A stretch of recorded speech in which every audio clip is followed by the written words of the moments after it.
I don't think I'm good enough to trick you by coming out here every day for 17 years. I am this person. And I want to be the best version of myself at all times. And I sincerely apologize if I have ever disappointed someone or offended them. Two very basic phrases served as the foundation for Ellen DeGeneres' career.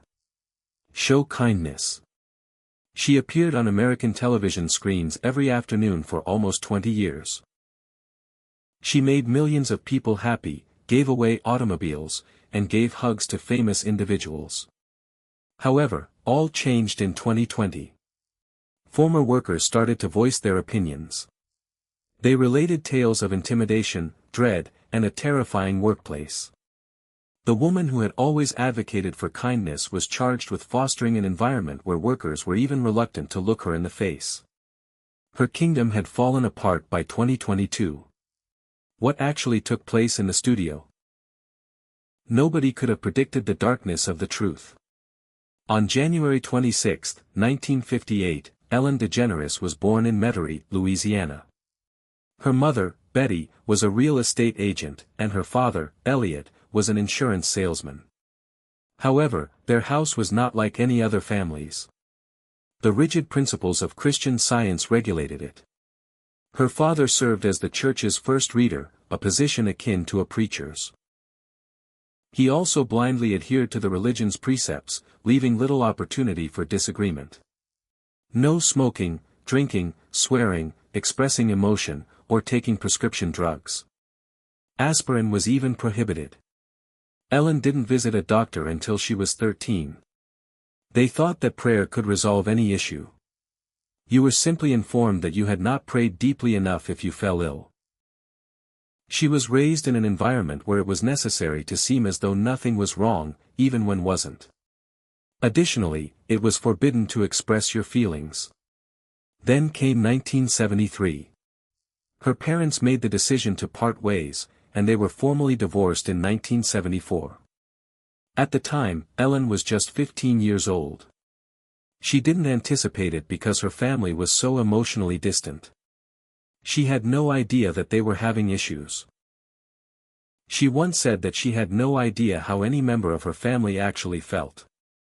Her opportunity to have regular connections had been taken away by the Christian Science group, and the divorce permanently destroyed everything. Ellen was relocated to Atlanta, Texas, by her mother, Betty. Vance, her brother, stayed with their father in Louisiana. The family had disintegrated. Ellen was compelled to assume adult duties at home even though she was still only a teenager. Ellen had to attempt to care for her mother, who was in great suffering. Ellen had a lot of dreams when she was younger. She aspired to be a veterinarian since she loved animals. However, those dreams ran counter to her faith. Being a veterinarian required her to have confidence in science and medicine, which was unacceptable in the society she was raised in. She had a lot of inquiries about how the body operated. However, even those inquiries were prohibited. Her situation compelled her to be silent and obedient, but her mind yearned to explore. She became aware of the discrepancies between what she observed with her own eyes and what adults stated. However, all you can do as a child is to keep your thoughts to yourself when you understand that the world is nonsensical. That pressure persisted inside her for years. Her mother then got married again in 1976. After Betty wed Roy Grissendorf, the family relocated to Atlanta, Texas. With a new stepfather, a new town, and a new school, Ellen had to start over. Betty received a breast cancer diagnosis at about the same time.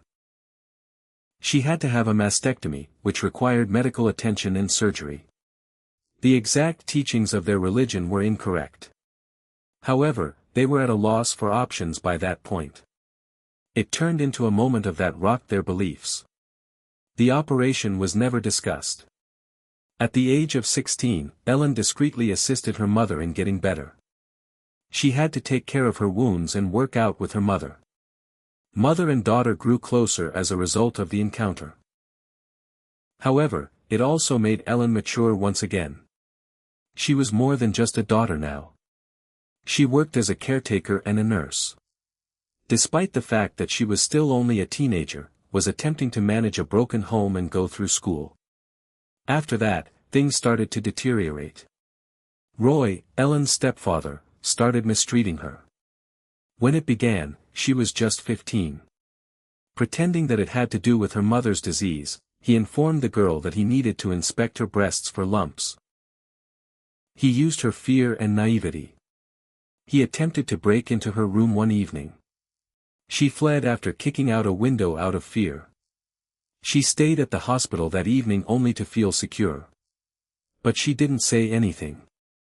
She didn't yet know enough about abuse or her body to describe what was happening to her. She accused herself of being too scared to put an end to it. She didn't publicly discuss what had happened until many years later, in 2005, and then once more in 2019, in an attempt to support others who had experienced similar things. Life did not get any easier after high school graduation. She attended the University of New Orleans for just one semester before leaving after graduating from Atlanta High School in 1976. Instead of pursuing her intended field of study, communications, she battled to support herself through music. Due to her parents' divorce, she was no longer supported financially. She so accepted any job that came up. Together with her cousin Laura, she worked in a legal office before going on to work at J.C. Penney, wait tables at TGI Fridays, paint houses, bartend, perform music, and work as a receptionist. To survive, she did everything in her power. She was very aware of its irony. She would grow affluent and have a net worth of more than $500 million years later. But at the time, she was simply a young, impoverished musician trying to make ends meet. Her family's faith had been completely upended by her mother's disease. However, the quiet exacerbated the situation. The mastectomy was not discussed. Nobody discussed feelings. Ellen had to deal with everything while seeming as though nothing had occurred. She was forced to follow religious precepts that she no longer understood. She also permanently gave up religion at that point. Rejecting the beliefs that had governed her life since birth, she became agnostic. Vance, her brother, made a different decision. Born in 1954, he was 4 years Ellen's senior and a Marine Corps veteran. He went on to pursue music, and in the late 1970s, he rose to prominence in the New Orleans underground music scene. He was the band's bassist. The Louisiana Music Hall of Fame later admitted the cold. He was even a radio host. Vance was creating while Ellen was stuck in unfulfilling occupations and subjected to abuse. Although they took different routes, they stayed incredibly close. Despite residing in different states, the two were always there for one another. Ellen's dream of becoming a lawyer was dashed by the mistreatment she experienced and her mother's betrayal. Betty did not trust Ellen when she eventually told her mother about Roy's violence.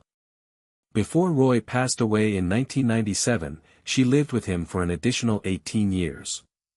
Ellen was extremely hurt by the denial. She worked at a law firm at the same period, surrounded by people who were meant to defend others. But nobody stood up for her. Another tragedy occurred when I was 22. Kat Perkoff was the woman Ellen fell in love with. After their brief breakup, Ellen moved out. She saw a terrible vehicle accident one night in 1980. She was unaware that Kat was in the car at the time. At the age of 23, she passed away. When Ellen found out what had happened the following morning, she was utterly heartbroken. She soon found herself sleeping on a mattress in a flea-infested basement because she was unable to pay her rent. When she was at her lowest moment, she questioned why her girlfriend had to pass away while the fleas continued to proliferate. Her first comedic routine, a phone conversation to God, was inspired by that idea. It was both humorous, painful, and dark. Her career in stand-up comedy was made possible by that routine. In 1981, she made her debut as a comedian at Clyde's Comedy Club in New Orleans. She had no experience at all, just unadulterated suffering that she turned into laughter. She participated in the Funniest Person in America National Showtime competition in 1982. She prevailed. Everything was altered by that accomplishment. She moved from having jobs that required tips to becoming well-known nationwide. She started traveling, received an invitation to appear on HBO, and all of a sudden she was no longer struggling to make ends meet. She was steadily advancing in the direction of success. She relocated to San Francisco later that year in order to participate in the comedy scene. She did several sets every night, sometimes for no pay at all, at venues like the Punchline in Cobb's. In contrast to the more daring approach of many comedians of that age, her style was delicate and nuanced. Nevertheless, she persisted, continuously honing her voice and performance in front of critical audiences. Over time, she discovered what made people laugh and think. Then came the turning point in her life. She received an invitation to appear on The Tonight Show with Johnny Carson in November 1986. She had to chase after her car on Melrose Avenue that day because she neglected to apply the parking brake. The death of her first love served as the inspiration for her phone call to God routine, which she performed when she took the stage. Carson cherished the regularity. On her first performance, he defied convention and asked her to sit on the couch, something he had never done for any female comedian. Her song became a star that night. Success did not come to Ellen DeGeneres overnight. She debuted on television in 1989 as the eccentric and excessively exuberant secretary Margot Van Meter. Open House was the name of the television program that debuted on Fox on August 27. The program concluded on May 6, 1990, after just 24 episodes. Ellen wasn't the main character.